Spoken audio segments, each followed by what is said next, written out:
चुनाव के मद्देनजर छत्तीसगढ़ कांग्रेस ने अपना घोषणा पत्र जारी कर दिया है। सीएम भूपेश बघेल जहां पर राजनांदगांव में, वहीं छत्तीसगढ़ कांग्रेस प्रभारी कुमारी शैलजा रायपुर में और अन्य वरिष्ठ नेता संभाग मुख्यालयों में भरोसे का घोषणा पत्र जारी किए हैं। आपको बता दें कि इस दौरान राजनांदगांव में सीएम बघेल ने क्या कुछ कहा, आपको सुनाते हैं। हित को ध्यान में रखा गया है ताकि एक तरफ लगातार किसानों की संख्या में वृद्धि हो रही है, जमीन में वृद्धि हो रही है, कृषि भूमि में वृद्धि हो रही है, तो मजदूरों के भी काम भी लगातार मिल रहा है, ज़्यादा दिन मिल रहा है। मनरेगा को तो है ही, लेकिन अतिरिक्त रूप सहायता के रूप में 7,000 से बढ़ा के 10,000 रुपया किया गया है। ये पूरे देश में पहली बार ऐसा हुआ है, जिसको हम लोग कंटिन्यू कर रहे हैं। जो बेरोजगारी भत्ता है वो लगातार वो कार्यक्रम हमारे जारी रहेंगे, आने वाले वर्षों में भी वो कार्यक्रम जारी रहेगा, क्योंकि वो कार्यक्रम हमारे हैं ही, इसलिए इसको इस घोषणा पत्र में डालने की आवश्यकता नहीं है। उसी प्रकार से चिट फंड कंपनियों की जो पैसा है, अभी तक के लगभग 200 करोड़ रुपया तक राशि जो निवेशक है उसके खाते में हम लोग वापस करा चुके हैं। ये प्रक्रिया पूरे देश में पहली बार अपनाई गई है और बड़ी सफलता मिली है। हालांकि राशि 200 करोड़ है, रमन सिंह के समय में तो सैकड़ों हजारों करोड़ रुपया उसमें निवेशकों के डूबे हैं। हम लोग आपके माध्यम से प्रदेश के उन निवेशकों को आश्वस्त करते हैं कि जो प्रक्रिया हमने अपनाई है उसे हम पूरा करेंगे, और जो वचन जो बात हम निवेशकों से हम लोग पहले कहे थे उसमें हम लोग कायम हैं।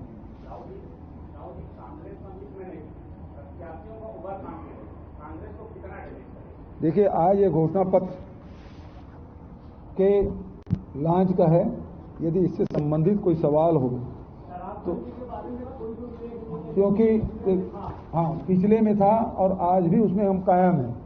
हमने पिछले समय बोला था उसमें उसमें हम लोग कायम हैं, क्योंकि ये सामाजिक बुराई है और इसे मिल के हम लोग उसे समाप्त करेंगे। एक मिनट। दूसरी बात यह है कि उसमें एक कदम हम लोगों ने आगे बढ़ाया है कि हमारे 146 ब्लॉक है, 146 ब्लॉक में 85 ब्लॉक है वो हमारे अनुसूचित क्षेत्र में आते हैं, और वहाँ हमने पेशा नियम लागू किया है। तो वो अधिकार अब ग्राम सभाओं को उन 85 ब्लॉकों में उनको दिया हुआ है। वो जो फैसला करेंगे सरकार उनके साथ है।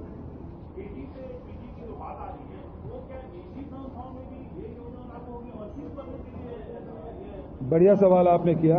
ये केवल शासकीय महाविद्यालयों में ही लागू होगा, चाहे एग्रीकल्चर कॉलेज हो, मेडिकल कॉलेज हो, इंजीनियरिंग कॉलेज हो, नर्सिंग कॉलेज हो, है ना, वो जितने भी वो शासकीय में होगा। और 21 वर्ग के लिए लागू होगा। ये शर्त केवल ये है कि वो छत्तीसगढ़ का निवासी हो, वो चाहे वो अनुसूचित जाति को हो, जनजाति को हो, पिछड़े वर्ग को हो, अल्पसंख्यक हो, अपर क्लास के हो, कोई भी हो। इसका लाभ छत्तीसगढ़ के बाहर के लोगों को नहीं मिलेगा, केवल छत्तीसगढ़ के बच्चों को मिलेगा।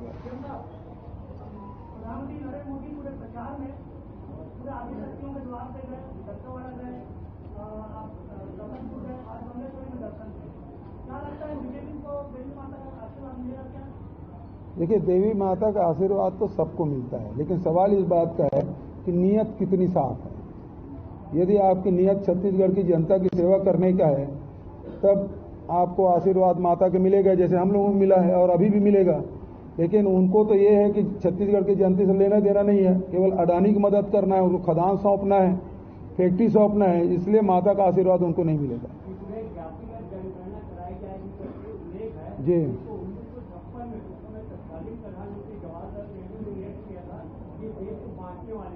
जी, उस समय की बात मैं नहीं जानता, लेकिन अभी 2011 में जो जनगणना हुआ उसमें यूपी की सरकार ने ही जातिगत जनगणना कराई, और अब हम प्रधानमंत्री से मांग करते हैं उसे आम पब्लिक के लिए उसको उपलब्ध कराना चाहिए।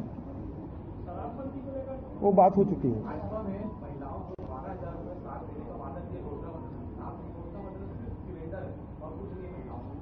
महिलाओं के लिए गैस सिलेंडर है, ठीक है। दूसरा, आपके 200 यूनिट तक की बिजली बिल। तीसरा, बच्चों की पढ़ाई निःशुल्क होगी।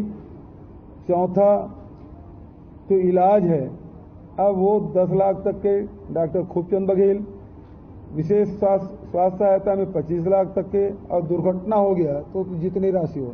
एक मिनट, उसे पूरी जवाब दे दूं। और ये ऋण माफी होगा, ऋण माफी होगा, उसका लाभ तो भाजपा वालों ने ऋण माफी नहीं कहा। बिजली बिल हाफ की बात उन्होंने नहीं कही, शिक्षा में छूट की बात तो उन्होंने नहीं कही, ठीक है ना।